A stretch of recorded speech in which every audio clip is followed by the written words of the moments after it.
Welcome back to another Movies Dandy. After taking a small break, I am back, and this time I'm reviewing Black Phone 2. Have you heard of the grabber? I killed him.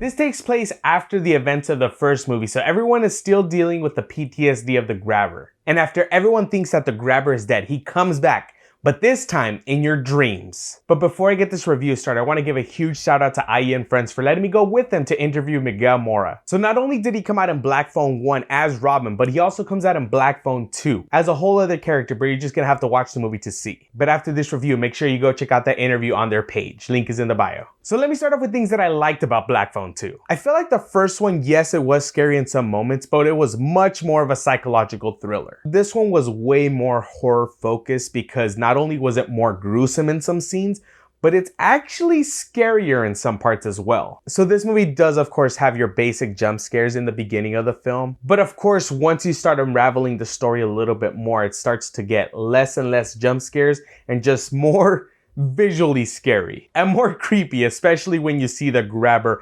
ice skating towards you with an axe. So I really like the genre change for that reason. Also, something that I really liked in this film, since I am Mexican, I do love all the Mexican references throughout the film. Not just them speaking Spanish amongst each other, but they also reference the loteria. His mom is like freaking Catholic. Like, it was just really funny and really cool to see in a big budget film. So shout out to the filmmakers and the actors for throwing those things in this film. Also, I just want to say that this movie was much more scarier than the first one. This time around, it does show a lot more gruesome death scenes throughout the film, but there were some actually genuinely scary parts in this movie. And I wasn't expecting to get more scared in the second one than I was in the first one. Keep in mind, I was by myself in that row in the theater, so I think that just made it a little worse. I was just looking around myself like, oh no, he's gonna come get me. And all the actors did an amazing job, not just with the scary parts, but with also the emotional aspects of this film. So I like that they were just dealing with things that happened in the first one and they just haven't resolved it even till now. So they just did an amazing job with all those emotional scenes in the movie. Also, I really like that this movie expanded Gwen's story, which is Finn's sister. This movie was way more centered around her, but Finn also had a really big part in this film. Also, there was a callback to something that was mentioned in the first one, and it kind of gets revealed in this one, which I really liked. Also, the cinematography in this movie was great. There were some beautiful shots.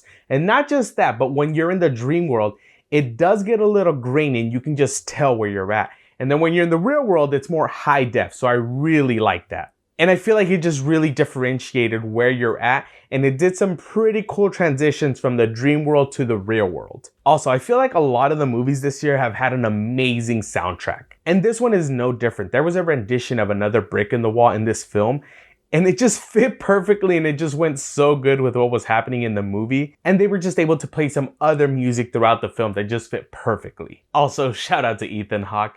I never saw him as a scary character until these films. So I have to be honest, I did see Black Phone for the first time this year, but I love the first one. So I was very excited to watch the second one now. And I think Ethan Hawke is just a horror icon because he does such an amazing job with the grabber. And this is a slight spoiler, but nothing too big.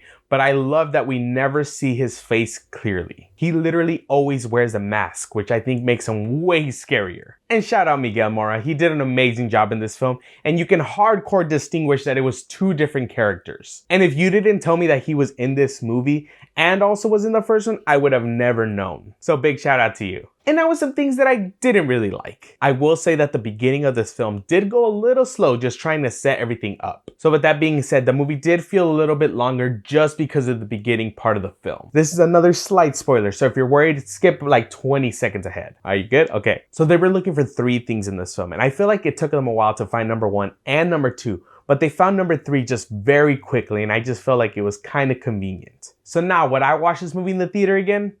Yes, I completely would. Not only did I love the first one, I love the second one, and I can't wait to watch it again. They did throw a lot of religious aspects in this film, which I also really enjoyed. So they did go to a Christian camp in this film because some very horrible things happened. So with that, they do start talking about hell, demons, and Jesus, which I just felt like it gave it a whole nother level to this film, which I really enjoyed, and I felt like it made it a lot scarier. So I would love to hear what you have to say about Black Phone 2. Do you feel like it was better or worse than the first one? Let me know in the comments down below. And don't forget to like, share, and subscribe for more movie reviews every week.